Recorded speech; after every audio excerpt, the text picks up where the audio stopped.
반갑습니다. 반가운 얼굴들이 있네. 먼저 우리 박인영교 일기를 임장을 하고 정산정사부법 경위편 원답을 같이 하겠습니다. 일기 들으면서 어떤 생각이 들었나 모르겠습니다. 2달 전에 우리 단중단회 하면서 이 일기를 한번 접했었는데 지금 잘 지내고 있어요? 네, 다행입니다. 손절 해봤어요? 자연스럽게 그냥 안 보면 안 보는 것이고 연락하면 하는 것이고 상황 따라 나는 그래서 너는 절대 안 보겠다 손절 이렇게 하는 것을 어떻게 하고 있는가 모르겠습니다. 저는 아직 다행히 그런 사람은 없었는데 저는 손절할 상황이 와도 손절하진 않을 것 같아요. 등산학교 무심으로 하라고 하셨거든요. 근데 이제 손절까지 한 친구가 2년이 돼서도 생각이 났다면 좋은 추억을 많이 쌓은 친구였나 봐요. 그죠?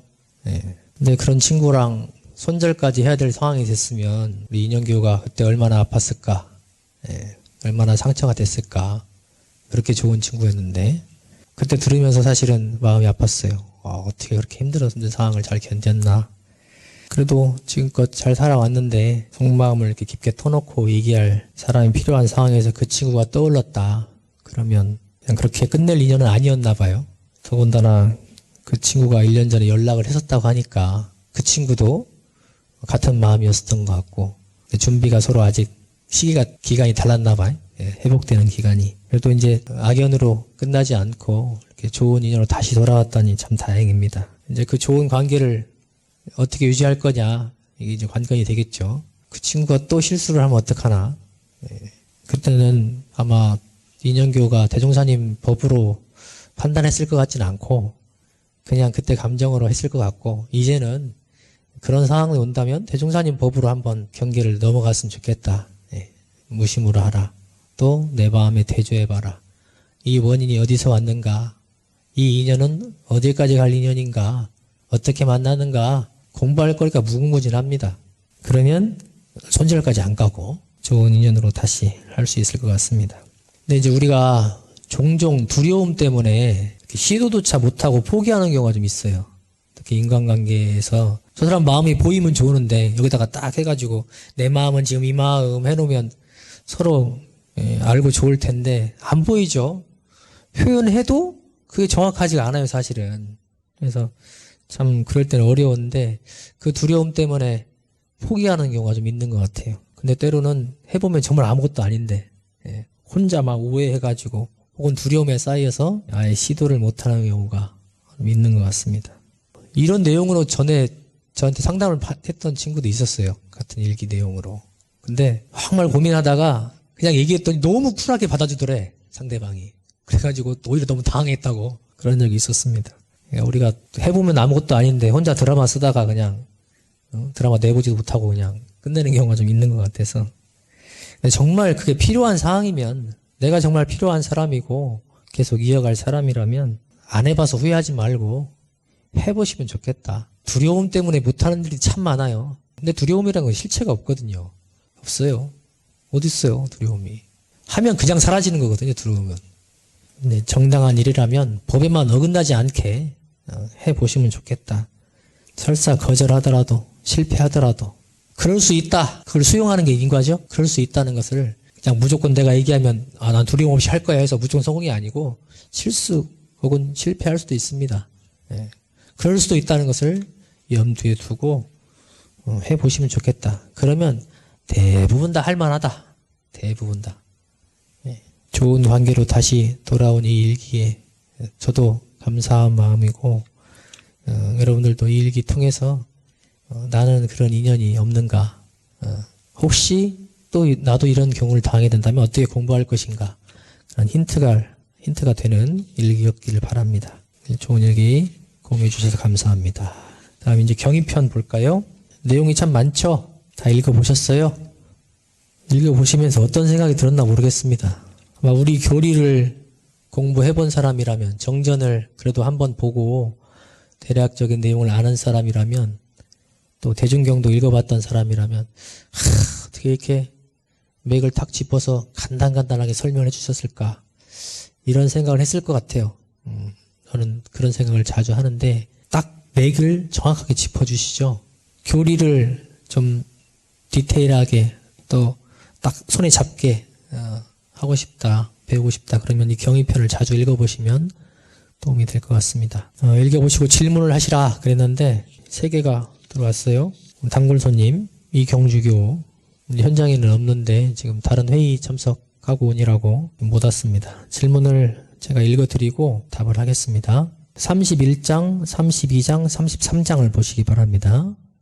여기에 참회에 대한 질문, 사참, 이참, 그리고 결과에 대한 내용이 있습니다. 31, 32, 33장에서 이참과 사참을 이야기하고 있는데 33장에서 이참의 결과는 육도 일미의 극락을 수용하게 됨이니라고 하고 있습니다. 여기서 육도 일미는 육도가 평등 일미라는 뜻, 즉 어느 곳에 처하든지 모두 극락을 수용한다는 뜻입니다. 33장에서 사참의 결과에 대해서는 이해를 했는데 이참의 결과에 대해서 이해가 가지 않아서 질문합니다. 어떤 의미인지를 잘 모르겠습니다. 라고 질문했어요. 그리고 그 뒤에 또 덧붙였어. 더 연말을 해봤나 봐요. 33장에서 이참의 결과에 대해서 이해가 잘 안 가는 이유에 대해서 생각해 보니 사참과 이참에 대해서 각각 사참은 불법성 3보전에 자기가 지은 죄업을 뉘우치고 날로 모든 선업을 쌓아가는 것. 이참은 원래 죄업이 텅 빈 본성을 깨달아서 안으로 모든 번뇌망상을 제거하는 것이라고 설명하고 있는데 이에 대해서 제대로 이해를 못해서 그렇다는 생각이 들었습니다. 저는 사참에 대해서는 행동으로 직접 하는 것이라고 생각했고 그러니 악업을 안 짓고 선업만 짓게 되니 그 결과로 악업이 날로 소멸하고 선업이 증장하고 그러다 보니 자기가 복을 지으니 세간복이 계속된다고 생각했습니다. 이참은 진리전에 참여한다 라고 생각했었는데 그러다 보니 이참의 결과에 대해서 이해를 하지 못한 것 같습니다. 이렇게 뒤에 덧붙였네요. 참회에 대한 얘기죠. 이참 사참에 대해서 우리 정전 참회문에 나와 있죠. 그 내용을 먼저 이해를 하시면 좋겠고 사참은 직접적으로 참여하는 거에 대상이 있고 내가 거기에 대해서 불공하는 것이에요. 그런데 이참은 뭐예요? 안으로 내 안으로 원리를 알아서 근본적인 해결을 하는 겁니다. 뒤에 덧붙인 경주교 얘기처럼 이참이 진리전에 참여한다 라고 생각했다고 그랬죠. 이 맞는 얘기예요? 진리전에 참여하는 거는 뭐예요? 사참이에요. 기도 올리는 거. 죄송합니다. 제가 잘못했습니다. 제가 이것을 잘못했습니다 하고 올리는 것은 진리전에 올리는 사참이에요. 그럼 사람한테 할 수도 있죠? 대상만 바뀌어서 제가 잘못했습니다. 이것을 잘못했습니다. 대상이 있어서 하는 것. 이게 사참이에요. 그리고 내가 잘못했으니까 이걸로 마음 좀 풀어 하고 불공하는 거, 뭐 주는 거 다 사참입니다. 이참은 뭐예요? 여기 이참은 뭐라고 그랬습니까? 4가지가 나와 있는데 일체를 다 자기 마음이 짓는 것을 요달하는 것 이렇게 하면 이참의 방법이 된다 그랬죠. 그러니까 뭐예요? 내 자성이 뭔가, 진리가 뭔가, 인과가 뭔가 이 내용을 아는 거예요. 그러면 저절로 참회가 된다. 근본적인 참회가 된다. 질문으로 다시 돌아가면 이참은 결과는 육도일미의 극락을 수용하게 됨이니라 그랬습니다. 이걸 모르겠다 그랬습니다. 극락이 뭐죠? 극락 여러분들 아세요? 말은 많이 들어봤죠? 극락을 맛보신 적이 있으세요? 맛봤다 나는. 극락을 맛본 적이 있다. 있어. 들어보세요. 없는 게 이상해. 자, 승민교가 맛봤다고 하니까 이걸 말로 표현하면 어떻게 할 수 있을까요? 어떤 게 극락이에요? 어떤 느낌이야? 걱정이 없고 편안하고 세상이 다 내 것 같고 이 심정이라고 하네. 극락이. 여러분들 느낀 적 있죠 이거? 이게 극락이래. 근데 이것이 그대로 느껴지세요? 그 느낌이 와요? 느껴봤으면 알 거예요. 느껴봤다면 아 그렇지 하고 알 거예요. 근데 느껴본 적이 없다면 아무리 얘기해도 몰라요. 환상적이다! 어딜 갔더니 너무 환상적이더라. 이 말을 여러분들이 그대로 받아들일 수 있어요? 환상적이다는 것이 어떤 게 환상적인 거예요? 달라요. 사람마다. 내가 생각하는 환상적이다가 다 달라요. 극락도 그래요. 극락도. 다 다릅니다. 안 가본 사람은 모르고 본인이 느낀 극락도 달라요. 맛이 달라요. 맛이. 경주교가 아직 모른다 그랬죠. 왜 그래요? 그 맛을 안 봤나 봐. 맛을 안 봐서. 그 맛을 모르는 것이죠.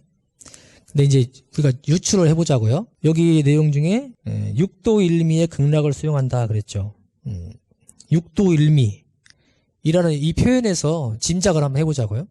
육도는 천도, 인도, 수라, 축생하기, 지옥 우리 6가지 진급, 강급하는 그 길을 얘기하는 것이죠. 이게 살면서 우리가 살아가면서 일미, 한 가지의 맛이라고 그랬어요. 이제 하나라고 할 수도 있고 전체라고 할 수도 있습니다. 이 하나는. 어쨌든 한 가지 맛이라고 그랬죠. 한 가지 맛. 자, 맛으로 들어가 봅시다. 이 세상에 얼마나 많은 맛이 있죠? 여러분이 아는 맛 얘기해봐요. 무슨 맛이 있습니까? 일단 오미라고 하죠. 뭐 짠맛, 쓴맛, 단맛, 신맛, 매운맛 이게 있죠? 이 5가지 맛. 그중에 뭘 제일 좋아하세요? 단맛. 매운맛 좋아하는 사람도 있어요. 쓴맛 좋아하는 분도 있습니다. 어른이 되면 쓴맛이 좋아져요. 어렸을 때 안 먹던 쓴바기 뭐 이런 쓴맛 나는 그죠? 나물들을 먹어요. 맛있다고 드십니다. 근데 어렸을 때는 절대 안 먹죠, 그거. 입 댔다가도 그냥 냄새만 나도 바로 버리는데 그게 맛있어집니다. 자기는 내가 어떤 걸 먹냐에 따라서 그 맛이 최고야. 달라집니다. 근데 그것만 있냐? 이런 맛도 있어요. 담백한 맛. 그 맛이 어떤 맛인지 아세요? 다 달라. 그 맛이 어떤 맛인지. 수치로 표현해 보라면 다 다를 거야, 아마. 상큼한 맛. 시원한 맛. 꿀꿀한 맛. 넓은 맛. 개운한 맛. 깊은 맛. 진한 맛. 또 뭐 있어요? 어마어마해요, 맛은. 그렇죠? 근데 여기 뭐가 들어가 있어요? 단순히 혀에서 느끼는 그 감각만이 아니고 그 재료에 따라서, 식감에 따라서 또는 내 마음 상태에 따라서 내 몸 상태에 따라서 맛이 수많은 맛이 있는 거죠. 그렇죠? 그 중에 최고의 맛이 무슨 맛이에요? 여러분이 생각하는 최고의 맛은 어떤 맛이에요? 그때그때 다르지. 그지? 그때그때 다릅니다. 누구는 다 합친 맛 아닙니까? 다 합친 맛. 그런데 이 모두를 초월한 맛. 그게 일미입니다. 최고의 맛이죠. 근데 이건 전혀 새로운 맛이 아니에요. 그 맛이 극락이에요. 이건 연마해 보세요, 여러분들이. 그 많은 맛 중에 초월한 맛. 극락. 수많은 즐거움 중에 그걸 초월한 즐거움. 그걸 다 합친 즐거움이냐? 그래요? 초월한 그 즐거움, 극락은 무엇인가? 이건 이참의 내용 중에 이제 방법이 있죠. 일체가 다 내가 마음으로 짓는 것이구나. 일체 유심조구나. 인과라는 것이 우주의 원리구나. 자성이 비었구나. 그래서 죄업도 없구나. 이것을 끊임없이 연마하고 그게 달하면 극락을 맛보게 된다.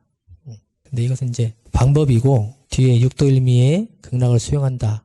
이것은 결과죠. 여기에 집착하지 마시고 그냥 참고만 하세요. 내가 이참을 해보면 이렇게 되는구나. 참고만 하시고 인과 따라오는 것입니다. 이참의 방법으로 쭉 하다 보면 그 극락의 수용은 그냥 되는 것이에요. 내가 간절히 원한다고 아무것도 안 하면서 원하고만 있으면 되는 것이 아니고 내가 이참의 방법으로 꾸준히 하다 보면 그냥 있어지는 것이에요. 참고만 하시고 나도 저 맛을 수용하고 싶다 정도만 두시고 내용에 대해서는 크게 집착할 것이 없다. 제가 힌트만 드렸고 내용은 본인들이 느껴봐야 됩니다. 말로 표현할 수가 없어요. 이것은 다 달라서 표현해도 정확한 것이 아니라서. 답이 됐나 모르겠습니다. 자, 넘어갈게요. 경인편 22장부터 한번 보십시오. 양도인 의원님이 질문했는데 22장부터 유념, 무념 공부가 이제 설명이 됩니다. 그래서 유념 공부, 뒤에 또 무념 공부 질문을 2가지를 했어요. 내용을 한번 보겠습니다. 22장 볼게요. 유념과 무념에 대해 해설하시기를 유념은 생각 없는 가운데 대중 있는 마음이라 하셨고 무념은 생각 있는 가운데 대중 없는 마음이라 하셨습니다. 언뜻 생각하면 그와 반대로 유념이 생각이 시하는 것이고 무념이 생각이 없이 취사하는 것이라고 생각이 됩니다. 22장에서 생각이라 하심은 앞에서 이야기하신 착심에서 비롯된 생각을 말씀하신 것일까요? 하고 질문했습니다. 22장 한번 보세요. 유념과 무념 얘기입니다. 하나 짚고 넘어갈 것이 22장에서 얘기하는 유념, 무념과 뒤에 유념 공부, 무념 공부 내용은 다릅니다. 그 내용을 이해하셔야 돼요. 여기서의 무념은 유념을 해야 되는데 그 반대급부로서 못한 내용이 무념이에요. 예, 우리는 6년 공부 이게 이 내용입니다. 뒤에 무념은 달라요. 뒤에 이제 나중에 25장 6장 나오는 무념 공부는 착을 놓는 공부예요. 여기처럼 놓치는 공부가 아니고 놓는 공부예요. 놓치는 공부가 아니고. 여기 질문이 생각이 있어야 유념이고 생각이 없어야 무념 아닙니까? 그렇게 이해가 되는데 여기서 이렇게 얘기하신 거 보니까 생각이라는 것이 착심에 대한 것이기 때문에 이렇게 말씀하신 것입니까? 이렇게 질문이 이해가 돼요? 맞아요? 여기서의 핵심 단어가 뭘까요? 이 본문에서 가장 중요한 단어가 뭐예요? 대중이에요, 대중. 생각도 중요하지만 대중이에요. 대중이 있고 없고 따라서 유념, 무념이 되는 거예요. 생각이 있고 없고 보다는 대중이 있고 없고예요. 대중이 뭘까요? 그럼 대중. 대중 있는 마음 그랬는데 대중이 뭐예요? 여기는 큰 대자에 가운데 중자야. 큰 가운데? 여러 가지 표현이 있죠. 뭐 대체를 잡았다. 중심을 잡았다. 챙기는 마음 이렇게 얘기할 수 있습니다. 자선의 방법에 보면 이런 표현이 나와요. 다만 단전에 기운 주에 있는 것만 대중 잡되 이런 표현이 있어요. 기억나세요? 뭐예요? 단전에 기운이 있다 하고 알아채고 그냥 챙기고 있는 거예요. 어떤 느낌인지 아시겠어요? 유념이 챙기는 마음이라 그랬죠. 여기서의 이제 대중은 그러하고 이 대중이 있고 없고에 따라서 유념 무념이 달라진다. 대중이 있어야 일이 잘 되고 성공하게 되고 대중이 없으면 일이 잘 안 되고 실패하게 된다. 근데 앞에 이제 전제가 붙죠. 생각이 있시, 생각이 있고 생각이 없고 그렇죠? 여기서의 생각은 이제 아까 우리 도영규가 얘기한 것처럼 착심이라 할 수도 있고 또는 번뇌라 할 수도 있고 우리가 마음에서 온갖 생각들이 일어나죠. 그 많은 생각들 중에서 대중 잡는 마음이 있느냐 그게 관건이에요. 유념을 하면 생각이 없이 대중 있는 마음이라 그랬죠. 그 많은 생각들이 있지만 그 생각들을 놓아버려요. 그게 생각 없는 거예요. 그러면서 뭐래요? 챙기는 마음 대중은 있다. 그러니 일이 잘 되겠죠. 그래서 유념하자 하는 거예요. 유념하지 않으면 실수하니까 일이 잘 안 되니까. 반대로 무념하면 수많은 번뇌가 있어요. 그러니까 생각이 있어. 근데 대중 잡는 마음이 없어요. 그러니까 어떻게 해요? 온갖 번뇌 속에 살다가 생각 속에 고민하다가 일은 안 돼. 챙기질 못해가지고. 일이 안 됩니다. 그래서 여기서 핵심은 대중이 있는 마음을 챙기는 거예요. 대중 있는 마음. 대중을 챙기는 거. 대중. 대중을 놓지 않아야 일이 잘 된다. 이 대중이라는 개념을 캐치를 하셔야 돼. 대중이라는 개념. 일심이라 할 수도 있겠죠. 자, 그 이어서 또 질문이 있는데 25장에서 27장까지 무념 공부에 대한 본문을 보다 보니 모든 일에 집착하지 않는 무념 공부가 조금 어렵게 느껴져서 무념 공부 방법을 가르쳐 주시면 감사하겠습니다.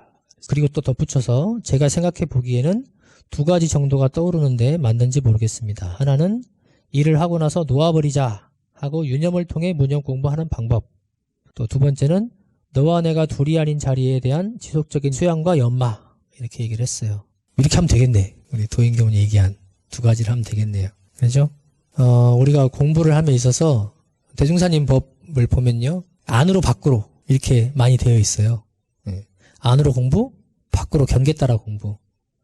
그래서 안에서 일어나는 근본적으로 제거하고 번뇌망상을 제거하고 바깥으로 경계 따라서 일어나는 마음들을 또 제거하고 그러니까 내가 무슨 일인가를 하고 일어나죠. 마음이 일어나죠. 그게 뭐라고 그래요? 상.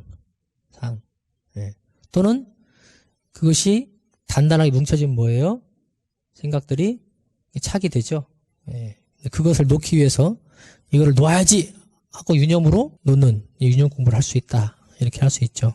자, 무념 공부는 착을 놓는 공부입니다. 상을 놓는 공부입니다. 우리가 착하면 뭐가 있어요? 사랑에 끌리는 애착, 욕심에 대한 탐착, 원망하는 원착 이런 것들이 있습니다. 25장 본문에는 보고 듣고 말하고 동하고 정하고 통하고는 움직일 때, 마음이 움직일 때, 정할 때는 멈춰 있을 때 그때 착 없이 하는 것이 무념 공부다 이렇게 돼 있습니다. 우리가 뭔가를 할 때 온전하게 빈 마음으로 하면 좋은데 뭐가 나와요? 과거의 것이 나옵니다. 과거에 이랬던 거, 경험들. 그것이 지금의 내 생각을 조정해요. 영향을 줍니다. 근데 우리가 모르고 있죠. 무의식적으로 오는 것도 있고 습관적으로 그냥 오는 것이기 때문에 그 마음의 바탕에서 착된 마음을 쓰기도 합니다. 그러지 않다면 지금 내가 일을 지내고 나면 이것이 경험이 되고 생각이 또 이쪽으로 정리가 되죠. 그래서 그 했다는 상이 남아요. 그래서 착이 되어지기도 하고 무념이 되지 못하게 됩니다. 무념이 되려면 비워야죠. 비워야 됩니다. 그리고 당연하게 되는 원리, 그게 뭐예요? 인과예요. 그 원리를 알아야 돼요. 이게 보면 앞에서 우리 경주교가 질문했던 그 이참의 내용과도 연결이 됩니다. 그게 빈자리를 확인하는 거거든. 일체 유심조를 확인하는 것이고 인과를 확인하는 거예요. 우리 본래 마음이 비었다. 일체가 다 유심조다. 마음에 짓는 바다. 인과가 우주의 원리다. 이것을 알고 보면 또는 알려고 노력하다 보면 점점 무념이 되어간다. 물론 내 역량 따라서 힘 따라서 경계 따라 잘 되기도 하고 안 되기도 합니다. 그것도 수용하는 거예요. 맨 잘 되기만 바라고 힘도 없으면서 잘 되기만 바래요. 애기가 밥 떠먹으면서 다 입에 들어갈 줄 알지만 다 들어가요? 힘이 없으니까 절반 넣고 절반 흘리고 정말 어렸을 때는 입에다 못 넣죠. 여기다 막 갖다 놔 이렇게. 그렇죠? 근데 하려고 하잖아요. 그러니까 점점 되어지죠. 근데 막 한 번에 될 것처럼 그러는데 애기는 입에 들 줄 알지. 근데 못 넣잖아요. 근데 그거 수용하고 그냥 하는 거예요. 여러분들도 지금 내가 힘이 부족하면 입에 넣으려고 노력을 해가면서 점점 들어가는 것이지 처음부터 안 된다고 안 되려 이거 그러고 있어요. 내가 미숙한 것인지를 모르고 원리를 알았으면 미숙한 것을 극복하면 되는데 그거에 넘어지게 되면 한번 하다 말게 되죠. 그래서 비워라. 그 퍼센테이지를 늘려가라. 무념 공부의 근본은 우리 여러분들이 지금 하고 있는 수양이라고 생각해요. 수양 프로젝트 지금 하고 있죠. 내가 비워지면 경계를 만났을 때 그 빈 마음으로 계속 할 수 있어요. 그러면 착될 확률이 적어요. 일을 지내고 나서도. 그리고 그 일을 하면서도 착된 마음으로 안 하게 되죠. 자연히 무념 공부가 돼요. 그리고 또 하다 보면 그 일이 내가 정말 좋아하는 일일 수도 있고 정말 싫어하는 일일 수도 있죠. 그럼 그거에 또 마음이 끌려가지고 집착이 돼요. 상이 남죠. 정말 싫은 일이었으면 어떤 상이 남죠? 다시는 안 한다 이거 내가. 누가 부탁했는데 한번 해줬는데 정말 싫었어. 그럼 내가 다시는 안 한다 이거. 이런 생각이 남겠죠? 근데 처음 해봤는데 뭔 좋은 일이야. 너무 좋은 일이어서 이거 또 누가 안 시켜주나? 생각이 또 남겠죠. 그게 뭐예요? 상이 남고 착이 되는 거예요. 놔버려야 되는데 그때 지나가면 놔버려야 되는데 그것이 착이 되어서 나를 괴롭히게 돼요. 어떻게 괴롭힙니까? 싫었던 일을 누가 또 시키면 괴로워. 앞것이 막 떠올라가지고 정말 싫은데 왜 또 시키는 거야? 반대로 좋아하는 일을 누가 안 시켜주나? 그거 내가 할 수 있는데 왜 나를 안 시키고 왜 자기들끼리 하고 있지? 이게 또 마음이 나는 거예요. 그게 괴로움이에요. 걸려 있으니까. 무념이면 시켜도 안 시켜도 아무 걸리낌이 없는데 착된 마음이 남아 있으니까 어떻게 돼요? 무념 공부가 그때 하지를 못해서 지금 나를 괴롭히게 되는 거죠. 우주 만유의 대도와 대덕이 이 무념으로서 되었다 그랬습니다. 다 무념으로 되었다 그랬어요.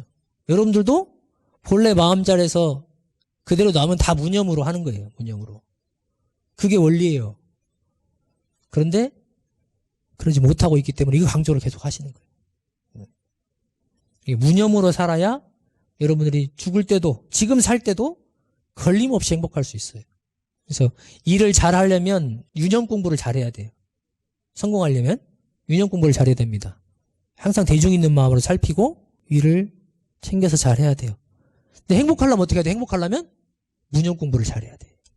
유념 공부를 잘해서 물론 내 의식주와 일의 성공이나 인간관계나 이걸 잘 만드는 것도 중요한데 무념 공부를 잘해야 여러분들 행복해요. 사실은. 물론 유념 공부를 놓자는 얘기 아닙니다. 유념 공부도 당연히 잘해야 돼요. 그런데 여러분들이 무념 공부를 잘해야 마음에 걸림이 없어 행복한 거예요. 걸림이 있으면 괴로워요. 유념할 때는 그 걸림을 활용하기도 합니다. 이렇게 내가 유념 딱 걸어놓고 그 일을 하게 하죠. 그게 왜 대중 있게 챙기는 거예요. 근데 걸려 넘어지는 거하고 다르죠. 마음에 걸림 있는 거하고 좀 다릅니다. 그래서 이 문형 공부는 지금 또 꼭 해야 되고, 여러분들이 지금 하고 있는 수양, 우리 도인겸이 얘기 잘했어요. 예, 수양 얘기를 했죠. 그리고 일 끝나고 나면 놓아버리는 거. 놓아버리려면 어떻게 해야 돼요? 원리를 알고 놓아야지 한다고 해서 놓아지는 게 아니에요. 그게 뭐예요? 아, 비었구나 하고 놓아버리고, 인과구나 하고 놓아버리고, 그죠? 아, 내가 마음에 짓는 바지 내가 놓으면 놓아지는 것이지. 그걸 알면 툭툭 던지면 놓아지죠. 근데 그것은 한 번에 되는 것이 아니고 연습을 통해 된다. 계속 해봐야 돼. 계속 해봐야 돼. 그래서 밥 숟가락이 내 입에 정확하게 100% 들어올 때까지 계속 해가는 거예요.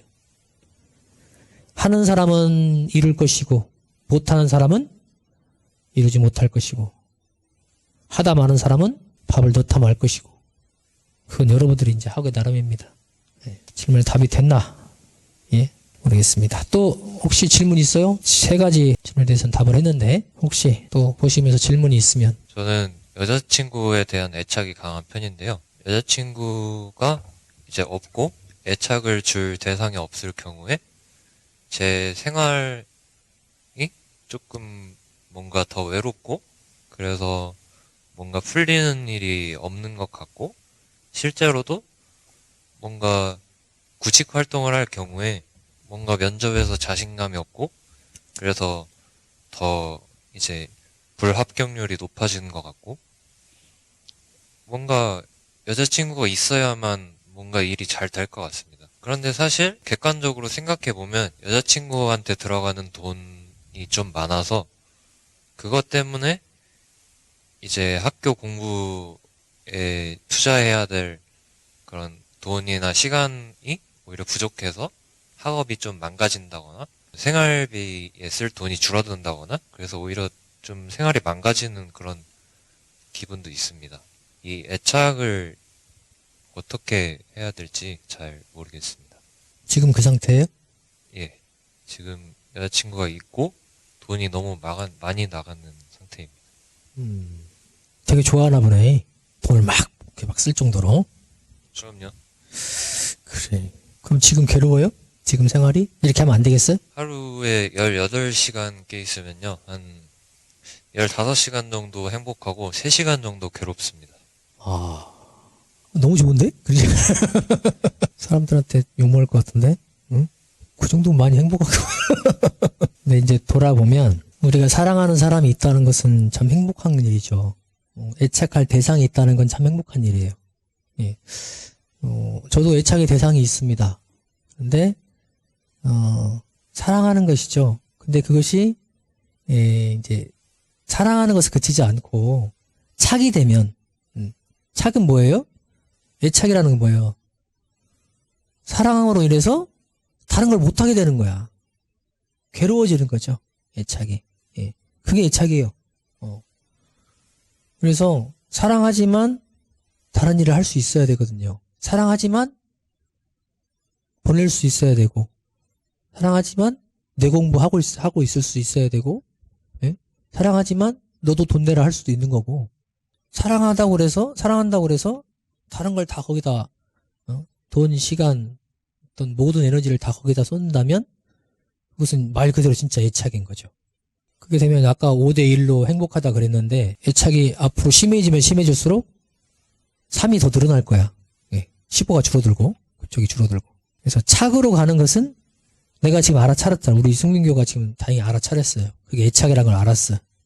그러니까 개선의 여지가 있어요. 근데 보통은 모르거든. 그냥 온봉 다 쏟고 그냥 내가 좋으니까 됐어. 사랑은 이렇게 하는 거지. 다 불태워버리는 거지 그냥 하면서 막. 예? 다 쏟아버려요.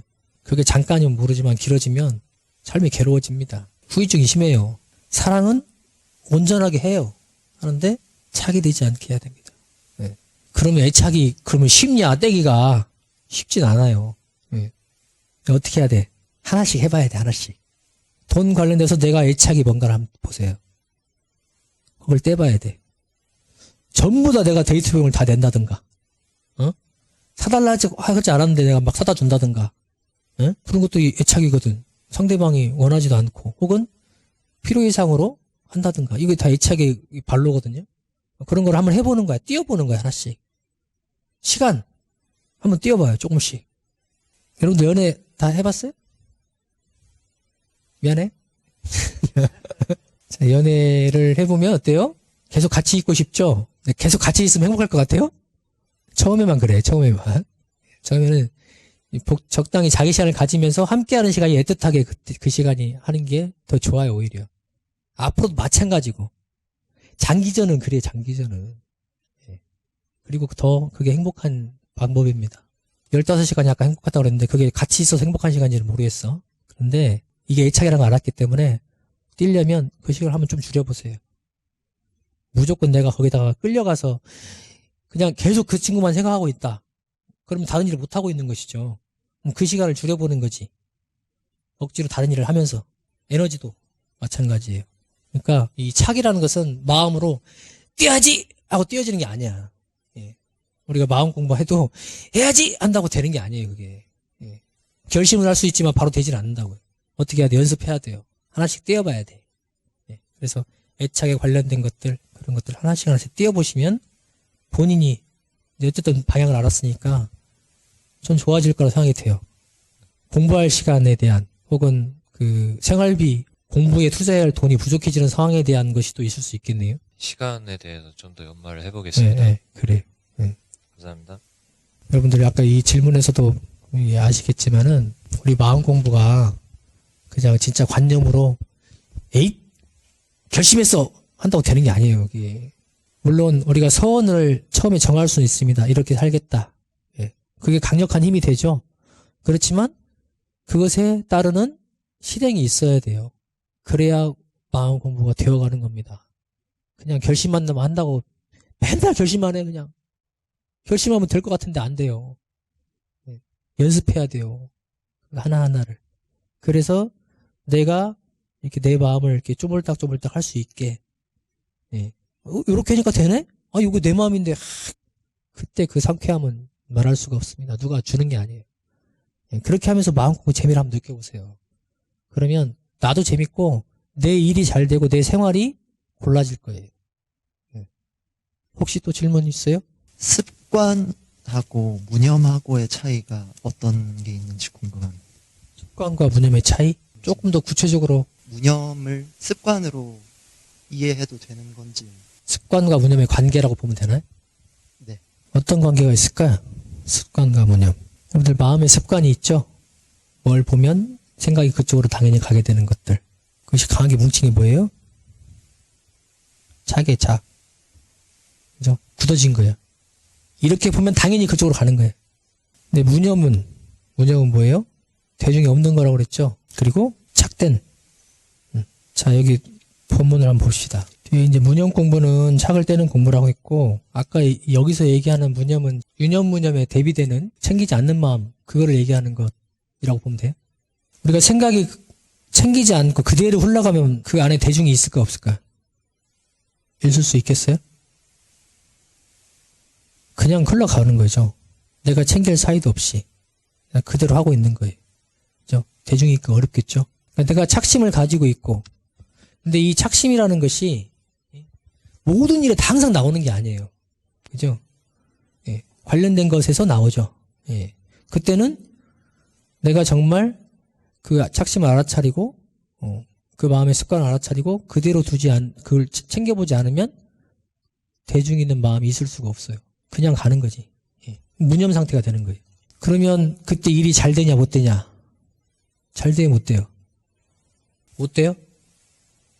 뭐 잘 되고 못 되고의 기준이 있겠죠. 예. 그런데 착심을 하는 경우는 마음의 습관으로 하는 경우. 근데 마음의 습관이 무조건 잘못된 거냐? 또 이것도 생각해 볼 문제죠. 네, 여기서 이제 착심으로 방향을 잡은 것은 그것이 생각을 고정시키고 안 좋은 방향을 끌고 가니까 얘기를 하는 것인데, 우리가 어떤 일을 많이 하다 보면 업무의 습관이 들기도 하죠. 예. 쭉 그냥 그걸 보면 당연히 이렇게 하고 이렇게 당연히 돼요. 습관 이렇게 쉽게 된단 말이죠. 그건 마음에 생각을 두지 않아도 그냥 잘 돼요. 일이 잘 되게 하는 정당한 일을 하는 습관, 마음의 습관 이런 것들은 그대로 두면 되죠. 근데 그러지 않은 것들, 예.